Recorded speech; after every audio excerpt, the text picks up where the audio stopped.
안녕하세요. 세종시 대변인 신양석 배상법관입니다. 오늘은 373번째 정례 브리핑입니다. 코로나19 감염 예방을 위해서 지속해서 온라인 생중계로 정례 브리핑을 진행하고 있습니다.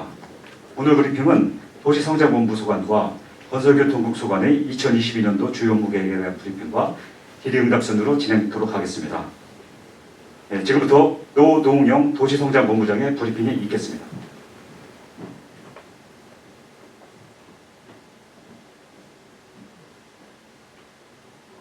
오늘은 373번째 정례 브리핑으로 2022년도 도시성장본부 주요 업무 계획에 대해서 말씀드리겠습니다. 우리 시는 지난해 제1회 세종 스마트시티 국제 포럼을 개최하여 스마트시티 선도도시의 이상을 전 세계에 알렸으며 대한민국 도시재생산업박람회에서 도시재생 사업의 성과를 인정받아 2019년, 2020년에 이어 3년 연속 수상을 한 바 있습니다. 올해는 세종시가 출범한 지 10주년이 되는 해로 지금까지 드러난 도로와 교통, 주택, 도시 개발의 문제점을 해결할 수 있도록 새로운 청사진을 마련하고 국회 세종의사당 설치에 발을 맞춰 도시 기능과 공간 구조 등의 변화 요구를 도시계획에 적극 반영하겠으며 민간 도시개발 수요를 계획적으로 수용 관리하고 공공성을 강화하는 등 도시개발 정책 방향을 정립해야 할 중요한 시기라고 판단됩니다.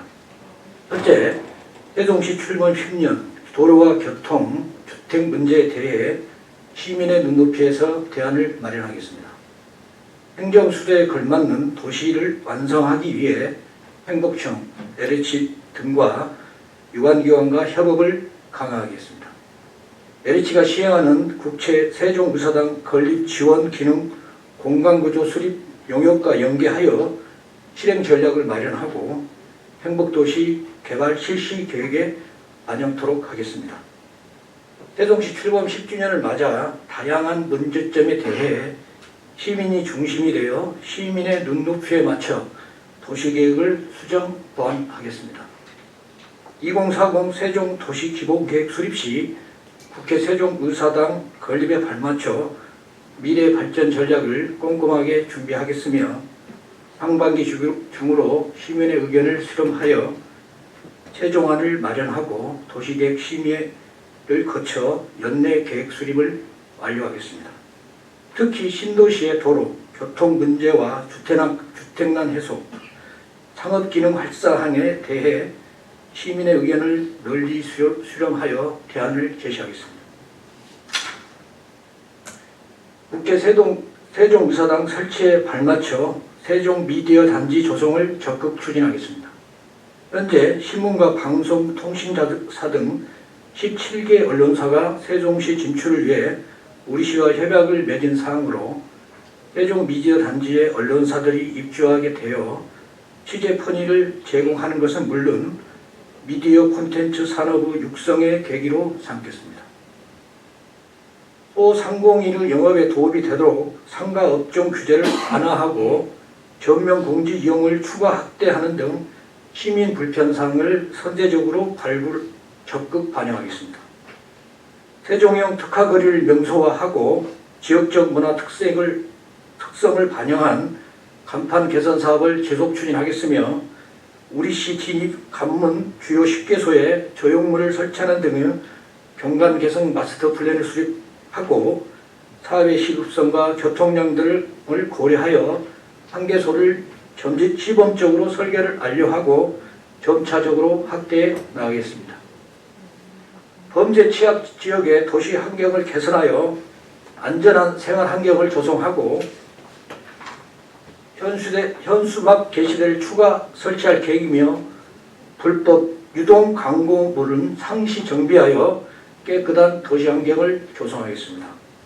둘째, 주민과 함께 도시 재생 사업을 추진하고 읍면 지역의 계획적 개발을 추진하겠습니다.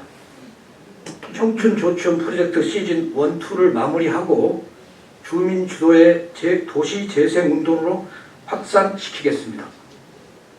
청춘 존치원 사업 17개 과제를 연내 완료하고 주민 스스로 자립적 운영이 가능하도록 주민 역량 교육을 강화하겠으며 지역 공동체 활성화 사업을 지속 발굴하겠습니다. 지역 맞춤형 도시 재생 누질 사업을 신속하게 추진하여 읍면 지역에 활력을 불어넣겠습니다. 도시 재생 누질 사업 거점 시설 8개소를 연내 건립하고 예비 사업을 추진, 읍면 지역의 활성화를 이뤄내겠습니다. 농촌 거점을 육성하기 위해 농촌 중심지 활성화 사업을 지속 추진하고 취약지역 생활 여건을 개선하여 지역 주민의 생활 수준을 보장하는 등 지역 내 균형 발전을 실현하겠습니다. 읍면 지역 내 도시개발 수요를 계획적으로 관리하기 위해 민간 개발 사업과 관련 토지 확보 여부, 기반시설 공급 계획 등을 종합평가하여 계획적 개발을 유도하겠으며 3월에는 장군면 금암리 공공시설 복합단지 조성공사도 착수하겠습니다.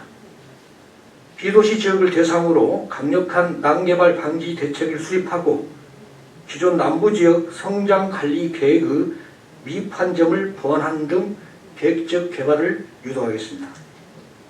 셋째, 미래로 한 걸음 더 나아가는 스마트 도시를 만들겠습니다. 국가 시범도시 사업을 본격 추진하여 스마트시티 선도도시로 성장하겠습니다. 민간 합동 특수목적법인을 설립하여 선도지구 개발을 착수하고 모빌리티와 헬스케어 등 총 21개의 스마트 서비스를 2027년까지 구축하겠으며 내년까지 스마트 복합문화공원인 가칭 스마트 퍼스트 타운을 조성하여 각종 스마트 기술을 미리 체험하는 랜드마크로 조성하겠습니다. 디지털 트윈 시뮬레이션 플랫폼인 가상 세종을 연내 구축하여 38만 세종 시민이 이동 패턴 등을 가상 공간에 표출하고 각종 정책을 미리 시연하여 결과를 예측할 수 있도록 하겠습니다. 시민들이 스마트 시티를 체감할 수 있도록 다양한 스마트 서비스를 제공하겠습니다. 5-1 생활권에 적용할 자율주행 셔틀, 수요 응답형 모빌리티 등 6종의 서비스를 1생활권에 우선 실증하겠으며 빅데이터 허브 시스템을 개편하여 올해 하반기부터 우리 시가 보유한 데이터 704종을 시민에게 제공하겠습니다. 세종N을 앱 방식으로 전환하고 세종시티 앱에 모바일 시민증 기능을 탑재하여 관내 관광지 할인, 공공시설 이용 등에 활용할 수 있도록 하겠으며 똑똑 건강 앱을 통해 개인 맞춤형 건강관리 서비스를 제공하는 등 스마트 서비스를 고도화하겠습니다. 지금까지 22년도 도시성장본부 주요 업무 계획에 대해서 말씀드렸습니다. 올해 우리 시는 시민들이 체감할 수 있도록 편리하고 쾌적한 도시를 만들기 위해 우리 성장부 지원단은 최선을 다하겠다는 말씀을 드립니다. 감사합니다. 예, 이어서 사전 접수된 질의에 대한 답변을 듣는 시간을 갖도록 하겠습니다. 히트뉴스 이희택 기자가 두 가지 질문을 주셨습니다. 첫 번째 질문입니다. 객실 30인 이하 모텔과 호스텔 등 관광진흥법에 규정된 등급 외 소규모 숙박시설 인허가 불가 결정이 있었던 것으로 알고 있습니다. 앞으로 신도심에 비즈니스 호텔 외에 어떤 숙박시설이 들어설 수 있고 지난해 106개 허용 블록 기준으로 몇 블록이 가능한지요. 또한 앞으로 13 생활권을 넘어 46 생활권 정책 방향은 어떻게 설정할 예정이신지요. 예, 두 번째 질문입니다. BRT 라인과 금강 수변공원 주변 상권에 대한 용도 규제 완화 논의가 내부 진행 중인 걸로 알고 있습니다. 2022년 상권 용도 규제 완화에 대해 설명 부탁드립니다. 앞에 네. 지난해 4월 보람동 상가 일부에 관광 숙박시설 용도 변경 신청에 대한 건축위원회 불허 처분이 있었습니다. 과연 그 상가에 관광 숙박시설이 입지가 가능한 논의가 촉발되어 시민과 언론에서의 숙박시설 규제에 대한 체계적인 대안 마련을 요구한 바 있습니다. 이에 따라서 지난해 상반기 숙박 입지 시설에 대하여 행복청 LH와 협의를 하여서 관광 숙박 시설에 입지가 가능 지역 중 호텔업 등급을 제외 대상인 호스텔, 주로 이게 모텔 이런 대실 영업의 우려가 있어서 일단은 호스텔과 소형 호텔 중에서 30위 이하는 규제를 하여 일정 규모의 시설의 숙박 시설을 유도를 도시 건축 공동위원회에서 결정한 바 있습니다.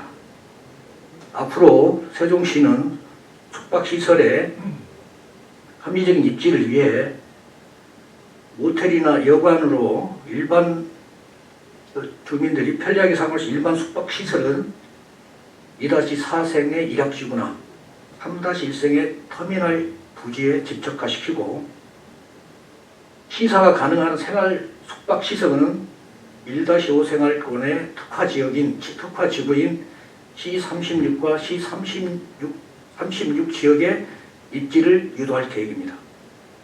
관광 숙박 시설은 총 142개소가 입지가 가능하나 학교 종합구역이라든지 상가 건물 내 학원이라는 이런 입지를 제한하면 총 56개 시설의 입지를 계획적으로 유도하고자 합니다. 물론 이런 시설에 있어서도 호스텔업이나 30인 이하 호텔, 소형 호텔은 제외됨을 알려드리겠습니다. 예. 두 번째, BRT 주변과 주변 상가의 상가 공시를 대한 해소를 말씀하셨는데 그렇지 않아도 저희가 상가 공실이나 여러 요인을 분석을 해보면 주변 상가와 BRT 상가의 공실률이 매우 높게 나타나고 있습니다. 이에 대해 소상공인의 영업을 보호하고 하기 위해 내부적으로 우선 상가 공실이 심한 지역에 대해서 물론 주변이나 BRT 등 주변 상가를 포함하고 있습니다. 저희가 데이터로는 이런 지역에 대해서의 과연 상가 밀도라든지 과연 유사한 업종이 얼마나 분포하고 있는지 그 다음에 그쪽의 공실 상가들이 어떤 영업을 희망하는지에 대한 실태 조사를 바로 착수하도록 하겠습니다. 2월 중에 지금 계획상으로는 착수를 해서 정확한 실태 조사를 거치고 그 다음에 업종 규제 완화에 대한 범위라든지 이러한 등에 대해서는 공감대 형성을 상인회라든지 관련 기관 그 다음에 시민들 대상으로 공감대를 형성을 추진하고자 합니다. 모든 규제는 풀 수는 없습니다. 따라서 규제 완화에 대한 범위가 산정이 되면 규제 완화에 대한 관련 규정에 어느 정도의 저촉 여부가 있는지 그 다음에 기존 상권에 영향이 얼마나 가는지를 종합 분석해서 행정 절차를 이행해서 핀셋으로 규제 완화를 적극적으로 하겠다는 말씀드립니다. 소상공인의 어려움을 가슴 깊이 새기고 충분한 대안을 마련할 수 있도록 올해 최선을 다하겠다는 말씀드립니다. 감사합니다.